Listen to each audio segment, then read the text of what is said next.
বিজ্ঞানী Thomas Alva এডিসনের নাম আমরা সবাই শুনেছি। সেই ছোটোবেলা থেকেই তার অনেক গল্প পড়েছি, তার সম্পর্কে অনেক জেনেছি।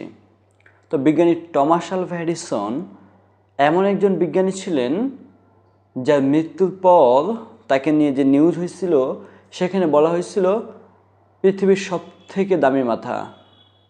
তো কেন এটা বলা হয়েছিল? দেখেন, টমাস আলভা এডিসনের একটা কাহিনী মানুষের মুখে মুখে রটে আছে।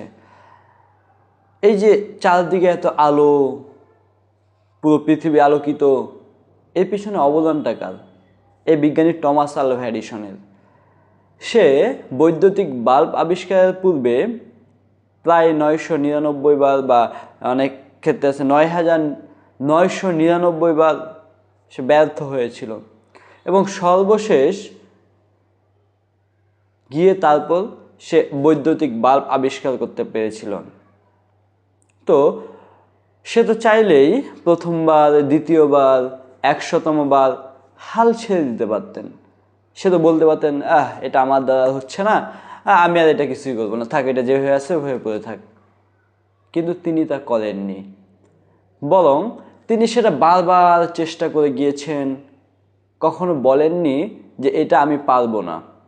একটা কবিতা আছে, পারিব না এ কথাটি বলিও না আর, কেন পারিবে না তুমি ভাবো একবার। পাঁচজনে পারে যাহা, তুমিও পারিবে তাহা, পারো কি না পারো তাহা দেখো আবার, একবার না পারিলে দেখো শতবার। অলস অবোধ যারা কিছুই পারিবে না, কিছুই পারে না তারা। তো এই যে একটা কবিতা, এই কবিতায় কি বলা হয়েছে, এটা সারমর্ম কি? যে 5 জনে যে জিনিসটা পারবে তোমার দ্বারাও সেটা করা সম্ভব, কিন্তু তুমি যদি চেষ্টা না করো, তুমি যে অলস হও, অবোধ হও, তাহলে তো হবে না। তোমাকেও চেষ্টা করতে হবে, হাল ছাড়া যাবে না। প্রত্যেকটা মানুষকে জীবনের প্রতি পদে পদে পরীক্ষা দিতে হয়। এখন বলতে পারেন কেমন পরীক্ষা? তার ছোটোবেলা বিভিন্ন ধরনের সমস্যার সম্মুখীন হয়, সেগুলোকে ফেস করতে করতে বড় হতে হয়। বড় হলে আবার সমস্যা। একটা সময় আপনি একা ছিলেন, এখন পরিবারের দায়িত্ব। প্রত্যেকটা স্টেজে মানুষের এক একটা পরীক্ষার সূচনা হয়। এভাবেই মানুষকে মৃত্যু পর্যন্ত যেতে হয়। এখন কেউ যদি মনে করে, হ্যাঁ আমি তো বড় হইলে সংসার হবে আমার, আমাকে তো সংসারের দায়িত্ব নিতে হবে, না আমার দ্বারা সম্ভবত হবে না, আমি বিয়েই করবো না, এমনটা কিন্তু করা যাবে না। কেন করা যাবে না? কারণ আপনাকে চেষ্টা করতে হবে, হাল ছাড়া যাবে না। আজকের যে আলোচনাটা আমি করতেছি, এটার মেইন টপিকই হচ্ছে হাল ছাড়া যাবে না, এখনো সময় আছে। আচ্ছা, আমার জীবনে একটা গল্প বলি, ছোট্ট গল্প। আমি কিন্তু অ্যাডমিশন দেইনি, হয়তো বা বিভিন্ন কারণ ছিল দেওয়া হয়নি।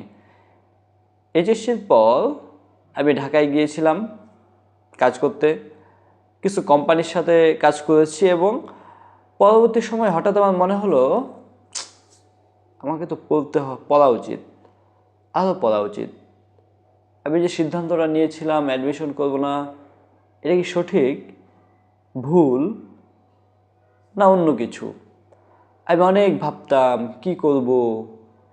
একটা সময় একটা সিদ্ধান্ত উপনীত হলাম যে না, আমাকে হাল ছাড়া যাবে না, আমাকে পড়াশোনাটা কন্টিনিউ করতে হবে। তারপর এখনও পড়াশোনার মধ্যেই আছি। আমি অ্যাডমিশন করি নাই, কিন্তু কোথাও না কোথাও পড়তেছি, আমার পড়াশোনা কন্টিনিউ আছে, আমার সব কিছুই চলমান আছে।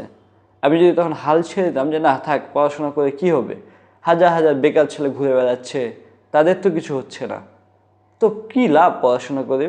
এই ধরনের চিন্তাভাবনা যদি আমি করতাম, তাহলে আজকেও হয়তো আমি কোনো একটা কোম্পানিতে 10,000 টাকা দিয়ে চাকরি করতাম, হয়তো আপনাদেরকে নিয়ে আপনাদের সামনে এরকম বক্তব্য দিতে পারতাম না, এরকম ভিডিও বানাতে পারতাম না, কিংবা আপনাদেরকে এরকম উপদেশমূলক কোনো কথাও বলতে পারতাম না। এটা পারতেছি কেন? কারণ ওই সময়ে আমি একটা সিদ্ধান্ত নিয়েছিলাম, আমাকে হাল ছাড়া যাবে না। আচ্ছা, এটা তো আমার কথা গেল। এখন কোরআন শরীফের একটা আয়াত আছে, যার বাংলা তর্জমা ছিল এমন যে তুমি চেষ্টা করো। আল্লাহ তাআলা বলেছেন যে তুমি চেষ্টা করো, তারপরেও কিছু বলছে। সো আল্লাহ তাআলা নিজে যেখানে বলেছেন যে তুমি চেষ্টা করো, সেখানে আমি কেন চেষ্টা করব না? আমার কি উচিত না চেষ্টা করা? আমাদের প্রত্যেকের উচিত প্রতিটা কাজে নিজের মতো করে গুছিয়ে আনা, প্রতিটা কাজ ভালোভাবে সম্পূর্ণ করার চেষ্টা করা, কখনো হাল না ছাড়া।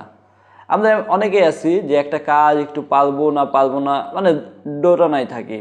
একটা সময় হয় কি, কাজটা আমার দ্বারাই হয়েছে কিন্তু ভালো হয়নি।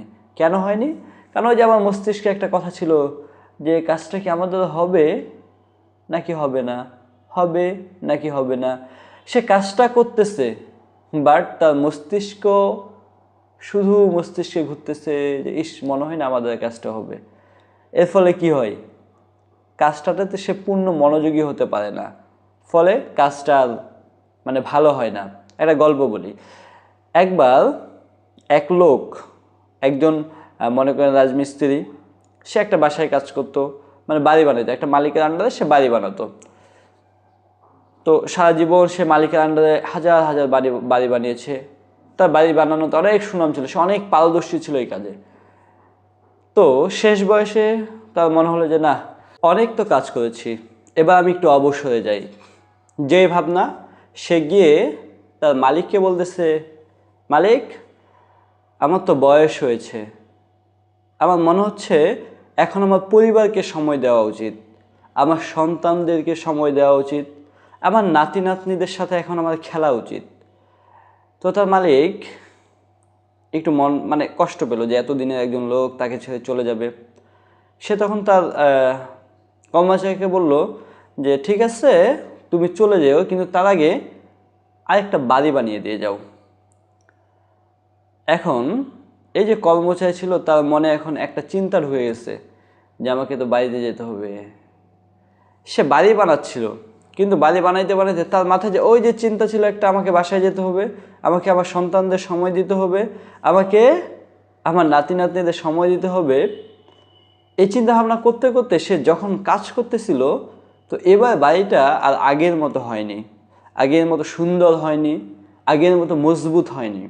কারণ সে বাড়ি বানানোতে হাল ছেড়ে দিয়েছিল যে কোনো রকম এটা হইলেই হইল, মালিক বুঝে পেলেই হইল, আমি তো চলেই যাচ্ছি।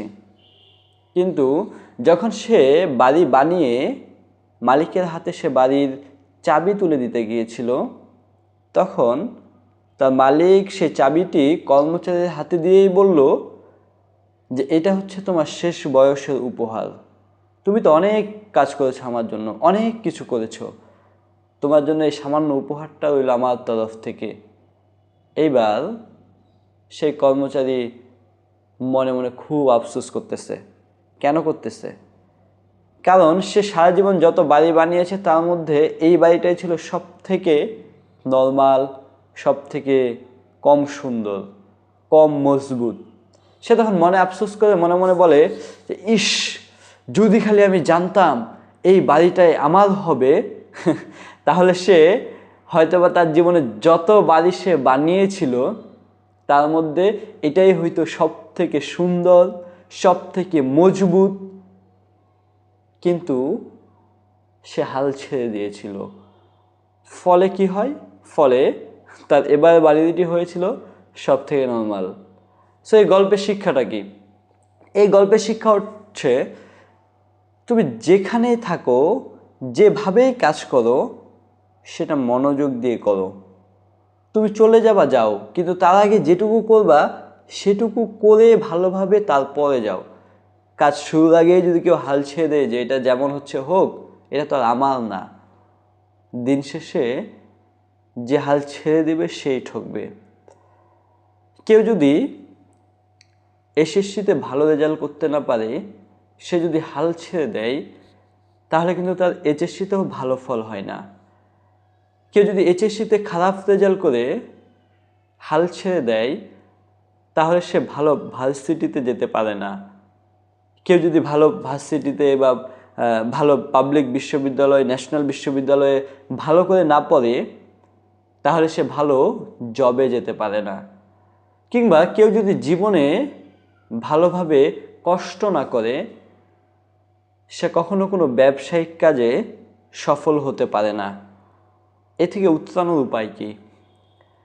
কখনো ব্যর্থ হলে সেখান থেকে শিক্ষা নিয়ে আবারও নতুন ধাপে পদার্পণ করা, আবারও নতুনভাবে উজ্জীবিত হয়ে নতুন কাজে নতুন উদ্যমে শুরু করা।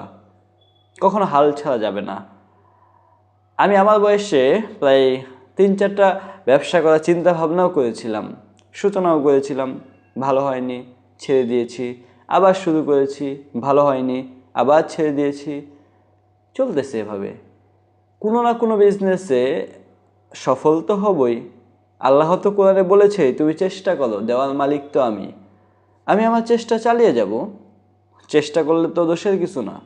আপনিও চেষ্টা করুন, হাল ছাড়তেছেন কেন? হাল ছাড়া মানেই শেষ। আপনি এক সমুদ্রের পথযাত্রী। সমুদ্রের মাঝখানে থেকে যদি আপনার বৈঠা ফেলে দিয়ে বলেন, আমি আর পারতেছি না, আমার দ্বারা সম্ভব না, আমি মনে হয় তীর খুঁজেই পাবো না, তাহলে আপনি ওই মাঝ সমুদ্রেই না খেতে পেয়ে অথবা সমুদ্রের বিশাল বিশাল ভয়ঙ্কর মাছের মুখে পতিত হয়েই আপনার মৃত্যু ঘটবে। কিন্তু আপনি হাল না ছেড়ে যদি একদিকে নৌকাটা বা যাহা আপনি যেটাই যাচ্ছেন সেটা নিয়েই চলে যান, আপনি একদিন না একদিন তীর অবশ্যই পাবেন। কারণ প্রত্যেকটা জিনিসের, প্রত্যেকটা পথের একটা শেষ প্রান্ত আছে। আপনি কষ্ট করবেন কিন্তু সেটার ফল পাবেন না, এমনটা কখনো হওয়ার নয়। আপনি কষ্ট করবেন, অবশ্যই সেটার ফল পাবেন। প্রত্যেকটা মানুষই এমন, সে কষ্ট করেছে কিন্তু ফল পায়নি, এমনটা হয় না। আপনি যদি ভালো করে পড়াশোনা করেন, ভালো ভার্সিটিতে যাবেন, ভালো করে ভার্সিটিতে পড়লে ভালো জবে যাবেন, ভালো জবে গেলে আপনার পরবর্তী লাইফটাও সুন্দর হবে।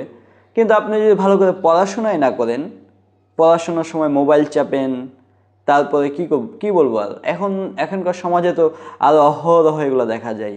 পড়াশোনার বা ফাঁকে ফাঁকে, পড়াশোনা তো নাই, ক্যাসিনোতে ব্যস্ত, বিভিন্ন ধরনের জুয়ার প্ল্যাটফর্মগুলোতে এখন মানুষ, আমাদের বয়সী ছেলেমেয়েরা আটকে গেছে।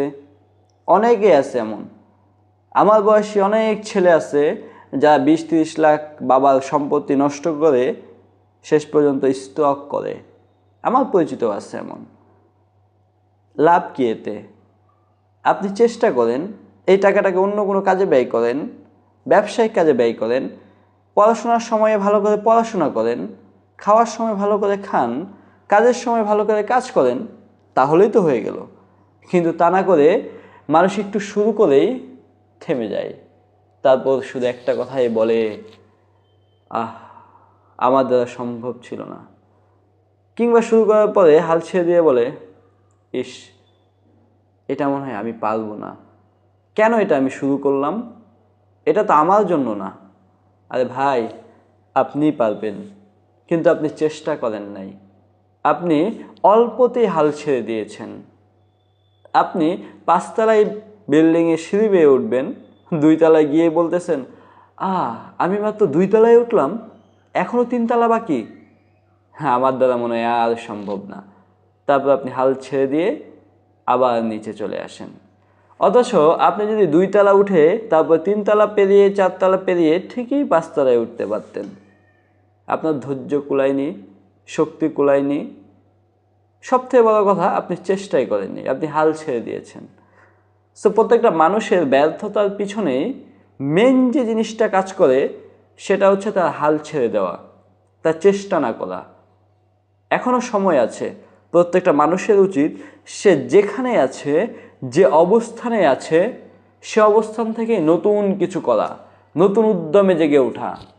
প্রত্যেকটা মানুষ যদি এইভাবে নতুন উদ্যমে জেগে উঠতে পারে, তাকে রুখবে এমন সাধ্যকার।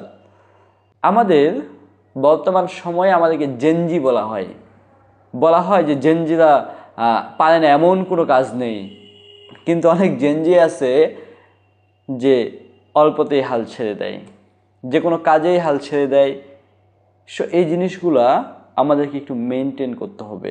আমাদেরকে ভালোভাবে পড়তে হবে, ভালোভাবে কাজ করতে হবে, নিজের ফোকাসকে ঠিক রাখতে হবে, নিজের লক্ষ্যকে ঠিক রাখতে হবে। একটা মানুষ যদি তার লক্ষ্যকে রেখে কাজ করে, তার লক্ষ্যকে রেখে চেষ্টা করে যায়, হাল না ছাড়ে, তাহলে তাকে রুখবে পৃথিবীতে এমন সাধ্যকার। যেহেতু সৃষ্টিকর্তা বলেই দিয়েছেন, তুমি চেষ্টা করো, তুমি চেষ্টা করো। সো আমাদের প্রত্যেকের উচিত প্রতিটা কাজ ভালোভাবে সম্পন্ন করার জন্য চেষ্টা করা, সুন্দরভাবে যে কোনো কাজ করার মন মানসিকতা তৈরি করা এবং যে কোনো কাজে হাল না ছেড়ে দেওয়া। হে বন্ধু, এখনো সময় আছে, জেগে ওঠো। যে নৌকাতেই থাকো না তুমি, যে সমুদ্রের মাঝপথেই থাকো না কেন তুমি, গন্তব্যে তুমি পৌঁছাবেই, তীরে তুমি পৌঁছাবেই, রাস্তার শেষ প্রান্তে তুমি পৌঁছাবেই। তাই তোমাকে এখন থেকে চেষ্টা করতে হবে, হাল ছাড়া যাবে না। তুমি এগিয়ে যাও তোমার স্বপ্নের পানে, তুমি এগিয়ে যাও তোমার লক্ষ্যের পানে। একদিন সফলতা তোমাকে ডাকবেই, তুমিও সফল ব্যক্তিরূপে আত্মপ্রকাশ করবে।